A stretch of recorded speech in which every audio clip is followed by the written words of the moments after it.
Toda vez que os Estados Unidos elegem um novo presidente ou o Vaticano escolhe um novo papa, vemos uma agitação entre muitos cristãos, que pensam que esses eventos podem sinalizar o cumprimento das profecias sobre o fim dos tempos. Mas por que isso acontece? Por que há tanta expectativa em torno dessas mudanças de líderes? Será que há realmente alguma ligação entre essas transições e a profecia sobre a imagem da besta mencionada na Bíblia?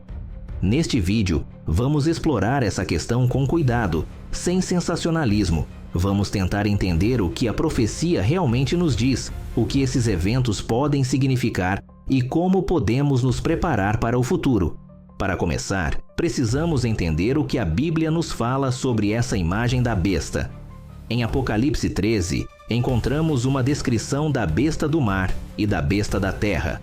Muitos intérpretes entendem que essas bestas representam simbolicamente dois grandes poderes, um religioso e outro político. A profecia também fala da formação de uma imagem da besta, uma estrutura de poder que combina esses dois elementos, a religião e a política, de forma autoritária.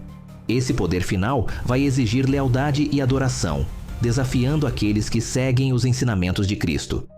Com isso, surgem interpretações que associam a segunda besta, a que vem da terra, aos Estados Unidos, enquanto a primeira besta, a que emerge do mar, representa o poder papal. Mas por que essa ligação entre os Estados Unidos e o Vaticano? Porque esses são dois dos maiores poderes influentes do mundo moderno. Os Estados Unidos, com sua força política e militar, e o Vaticano, com sua autoridade espiritual global. De acordo com a interpretação profética, a união entre esses dois poderes poderia levar à criação da imagem da besta, que usará da força para impor adoração e restringir liberdades. Essa união entre política e religião não é um conceito novo. Podemos olhar para momentos na história em que o poder político se uniu ao poder religioso para controlar populações, como aconteceu na Idade Média, quando a Igreja exercia um domínio significativo sobre os governantes e leis. Esse período trouxe consequências graves para aqueles que resistiam, pois quem não se submetesse às regras religiosas do Estado poderia ser perseguido. Hoje, embora vivamos em tempos diferentes, vemos indícios de uma aproximação cada vez maior entre religião e política. Nos Estados Unidos, por exemplo, a religião desempenha um papel importante na política nacional. E a relação com o Vaticano, que já teve vários papas se dirigindo ao Congresso norte-americano e discursando na ONU, fortalece o cenário para um possível alinhamento em temas globais. Cada vez mais, vemos essa união ganhando força em pautas que buscam estabelecer uma base comum de moralidade e princípios. Na visão profética, os Estados Unidos têm um papel paradoxal. Foram fundados em busca da liberdade religiosa, mas são apresentados como um poder que um dia poderá usurpar essa liberdade, impondo um sistema de adoração unificado. E há sinais disso em algumas políticas que visam consolidar uma unidade moral, o que, em um contexto mais rígido, poderia significar uma opressão às liberdades individuais. Por outro lado, temos o Vaticano, que exerce uma liderança espiritual global, com o Papa como uma figura influente e respeitada em temas de ética, paz e unidade. Essa influência global permite ao Papa e à Igreja um papel central nas discussões sobre valores morais e sociais. E ao longo dos anos, os papas têm mostrado interesse em dialogar com outras religiões e líderes políticos, buscando uma harmonia global. Com esse cenário, não é difícil imaginar uma aproximação ainda maior entre o poder político dos Estados Unidos e o poder religioso de Roma. Mas será que esses são os sinais definitivos de que o fim dos tempos chegou?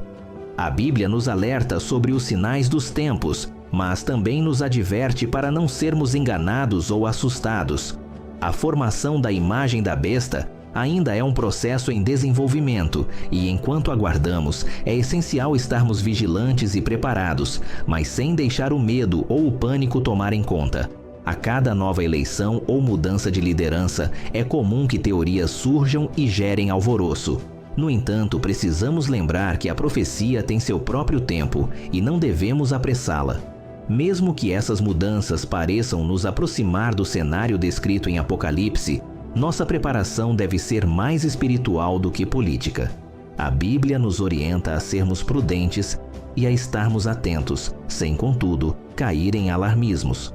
Por isso, o que realmente importa é nossa relação com Deus e nossa prontidão espiritual.